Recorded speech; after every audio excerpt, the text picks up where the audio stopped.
நம்ம என்ன பண்ண போறோம்? நம்ம பிரயாசப்படுறதுல ஆண்டவரை என்னைக்குமே பக்கத்துல வைத்து கொண்டாதான் வெற்றியை காண முடியும். ஆமென். வெற்றியை காண முடியும். அவன் சொந்தமா போன போது பிரயாசப்பட்டு தோற்று போனான். அவன் வழியில இயேசு வந்த போது ஒரு சக்சஸ காட்டுறார். ஆமென்.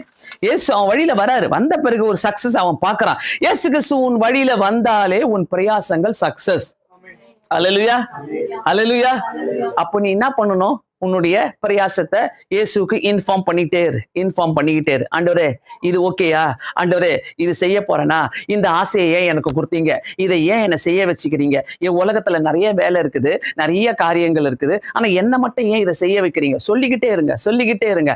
அவரு ஆசை வச்சான்னா அந்த ஆசையை உன் மனசுக்குள்ள போடுவார். எத்தனை பேருக்கு புரியுது? சக்சஸ் பீப்புளுக்கு புரியும். ஓகேவா? அவர் ஆசை வச்சார்னா அந்த ஆசையை உன் மனசுக்குள்ள வச்சாருனாக்கா நீ அதற்காக ஜெபம் பண்ண ஆரம்பிக்கணும். ஆமென். ஒரு காரியம் தொடங்கும் போது நிறைய டிஸ்டர்பன்ஸ் இருக்கும், நிறைய காரியங்கள்.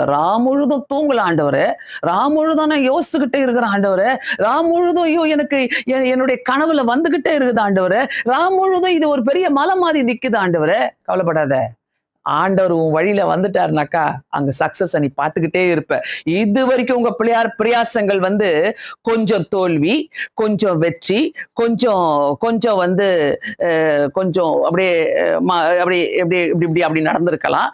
எது நடந்தாலும் இயேசு உன் வழியில வராருனாக்கா அந்த இடத்துல நீ ஒரு சக்சஸ் நீ பார்த்தே தீர்வ. ஆமென். அந்த இடத்துல ஒரு பெரிய சக்சஸ் கொடுத்தே ஆடுவ. இன்னைக்கு தேவ வார்த்தைய நம்ம எடுக்கும் போது நம்ம ஒவ்வொரு தேவ வார்த்தையும், ஆண்டவர் சொல்லுகிற ஒவ்வொரு வார்த்தையும் வருதா? ஆண்டவரே, ஒவ்வொரு காரியத்தை நான் இன்ஃபார்ம் பண்றேன் உங்களுக்கு. அவன் தோற்று போனதை இன்ஃபார்ம் பண்றான் பாருங்களேன். நம்ம என்ன பண்ணுவோம்? ஒருவேளை நம்ம அந்த பேதுரு இடத்துல நிக்கிறோம்னாக்கா நம்ம என்ன பண்ணிருப்போம்? நம்ம சொல்லுவோமா? முழுதும் நான் போட்டேன்?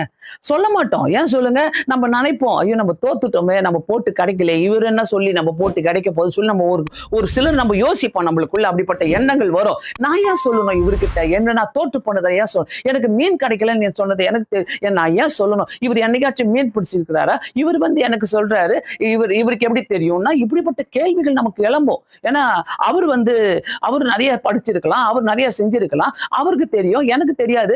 அப்படிலாம் நம்ம நிறைய குழப்படி பண்ணுவோம். ஆனா இயேசு என்ன சொன்னார்? அவன் அக்செப்ட் பண்ணிக்கிறாங்க. என்ன அக்செப்ட் பண்ணா?